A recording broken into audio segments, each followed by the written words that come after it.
Sakamoto Days Anime is right around the corner, and with the new trailers having come out, I figured that today I would try and predict just how many chapters the Sakamoto Days Anime will cover.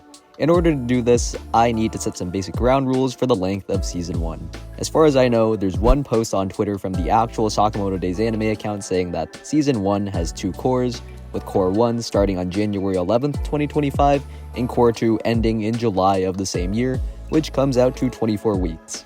It's already been confirmed that the anime will have a weekly release schedule for the episodes, so I'm going to continue on with the rest of the video under the assumption that Season 1 will have 24 episodes.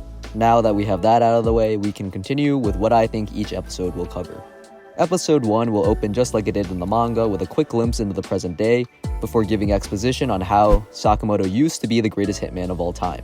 We've already seen clips of this in the trailer, and I think this will take up a decent portion of the first episode. After that, it'll just follow the manga with a showing of Sakamoto in the present day and his interaction with Shin, and since chapter 1 is like the length of 3 chapters, I think it'll take all of episode 1 to cover it, ending with Shin joining the Sakamoto family. Episode 2 will cover chapters 2, 3, and the first 3 pages of chapter 4, ending with the introduction of Lou. There's a fair bit of dialogue in chapters 2 and 3, especially with Sakamoto's flashback to him saving Aoi from falling and adopting his no-kill rule, but there's also a decent bit of action against the busjackers and random thugs that kidnap the officer, so I think it'd be reasonable to cover that much content. Chapter 2 is also a little longer than a normal manga chapter, so it'll take some more time to adapt. Episode 3 will cover the rest of Chapter 4, Chapter 5, and Chapter 6. This would get us fully introduced to Lou, with the end of Chapter 4 and all of Chapter 5 mostly being action, so it should be pretty quick to adapt. Chapter 6 is definitely more dialogue heavy with the introduction of Nagumo and the announcement of Sakamoto's bounty, so I think the TMS team will dedicate more time into fleshing that out. The episode will end with Sakamoto and Shin finding out that they have to go to the amusement park with Hana. Episode 4 will go through Chapters 7, 8, and 9. Chapter 7 and 8 have the Shin vs Tatsu fight, and Chapter 8 especially is filled with a lot of action panels, so it should go by fairly quickly. There is a lot of dialogue towards the beginning of Chapter 7 and for most of Chapter 9 though, so that'll slow down the pace of the episode. Boiled is introduced in Chapter 9, so that'll probably be a bigger focus of the second half of Episode 4. Episode 5 will cover Chapters 10 and 11. Chapter 10 has a fair bit of dialogue, and I think Boiled's flashback will take up a decent portion of the episode. Chapter 11 is where the action really is, and based on the scenes we've gotten in the trailers for Sakamoto vs Boiled, it looks pretty faithful to the manga, so I don't think it'll be extremely fast-paced. However, it would be cool to end the episode on a cliffhanger with Sakamoto going into his skinny form, so that's why it's going to end at Chapter 11. Episode 6 will go through Chapters 12 and 13. Chapter 12 has most of the action with Lou vs Obiguro and Sakamoto vs Boiled, which I really hope the anime expands on. After that, Chapter 13 is really dialogue focused, with Sakamoto revealing to Aoi his bounty, and then eventually deciding to get it removed after visiting the assassin movie store, ending the episode with Sakamoto, Lou, and Shin taking on a stealth mission. Episode 17 will get Chapters 14 and 15. Chapter 14 has minor action with Sakamoto, Lou, and Shin taking out the goons at the Don Denkai headquarters, but a majority of it is exposition, mainly with the reveal of the other order members, which I think will take some time. Chapter 15 is similar, with there being a quick Nagumo fakeout, and then a lot of exposition about the state of the assassin world, more exposition about the order, and the introduction of X.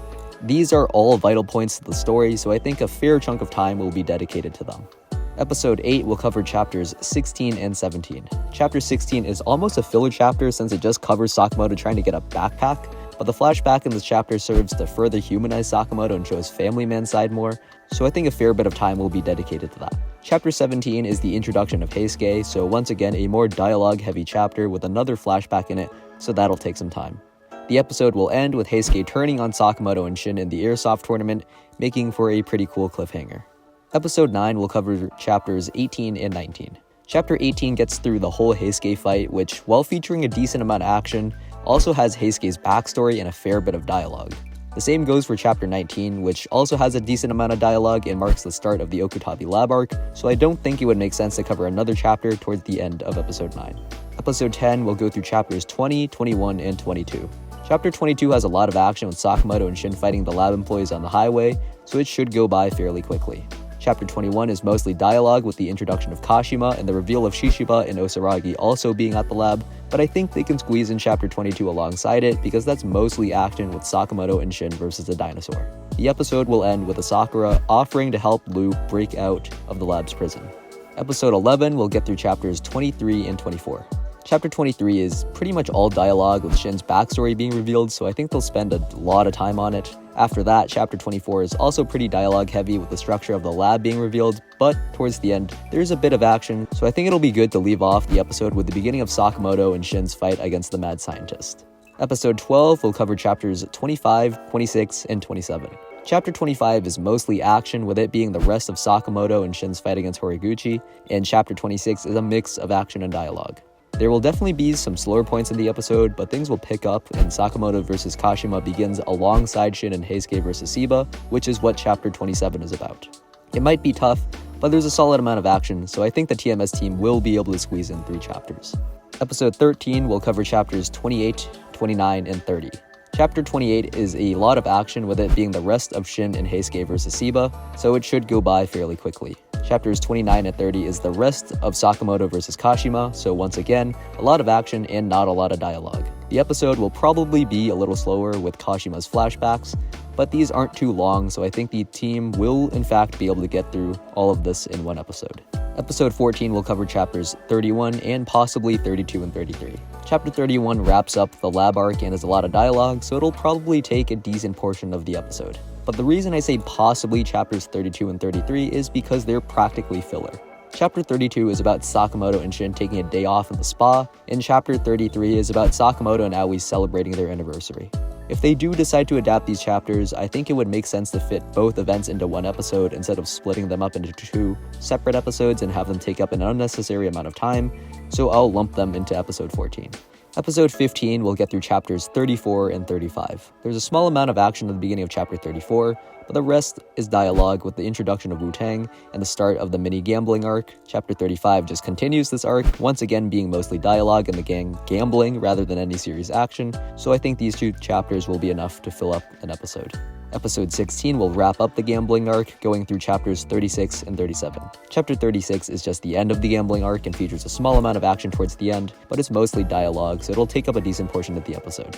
Chapter 37 marks the start of the death row inmates arc, so it's a lot of dialogue again, and introduces us to all of the serial killers, so that'll probably take up half, if not more, of the episode. Episode 17 will cover chapters 38 and 39. Chapter 38 is a mix of dialogue and action, but the action is never super extended, and the chapter as a whole just jumps between the POVs of all the serial killers before jumping over to the order.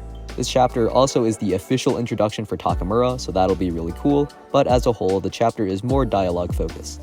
Chapter 39 is similar, with it being a POV switch between Sakamoto training with Heisuke and Shin and Lu at the pet store beginning their fight with Saw. The episode will end with Shin kicking Saw in the head and getting ready to throw hands. Episode 18 will cover chapters 40, 41, and the first 4 pages of chapter 42. Chapters 40 and 41 are just Shin and Lu vs. Saw, with the focus mainly being on Shin unlocking his future sight, so these chapters are pretty action-packed with less dialogue. Chapter 42 has Saw running into Hio and dying, so I'm going to throw that in there to wrap up the Saw fight in one episode before moving on to the other serial killers. Episode 19 will cover the rest of Chapter 42 and Chapter 43. The rest of Chapter 42 has a decent amount of dialogue before Osaragi vs. Dump starts, and Chapter 43 is just Osaragi vs. Dump. This is a pretty action-packed chapter, so I wouldn't be surprised if they were able to adapt more, but I think it works nicely to have Osaragi vs. Dump be one episode before moving on to the rest of the serial killers. Episode 20 will cover chapters 44 and 45. Chapter 44 has a decent amount of dialogue and doesn't feature a ton of action, so I think it'll be a little slower paced. Chapter 45 is where things get a little more interesting, with it setting up both Nagumo vs. Minimalist and Sakamoto vs. Apart, so the next episode is going to cover a lot more. Episode 21 will cover chapters 46, 47, and 48. Chapter 46 has all of Nagumo vs. Minimalist in it, so while there's a lot of talking since Minimalist starts crashing out, it's still an action-focused chapter. Chapter 47 and 48 are Sakamoto vs. Apart, which once again is action-focused, but the pacing will slow down once we hit Apart's flashback, which will allow the episode to end with Sakamoto saying that things end here. Episode 22 will cover chapters 49 and 50. This has the ending of Sakamoto vs. Apart, along with the immediate start of the JA invasion arc, which does feature a fair bit of dialogue in the beginning as we're introduced to Gaku and X. Plus, it'll make for a really cool cliffhanger as Gaku and X ominously pull up to the JA base.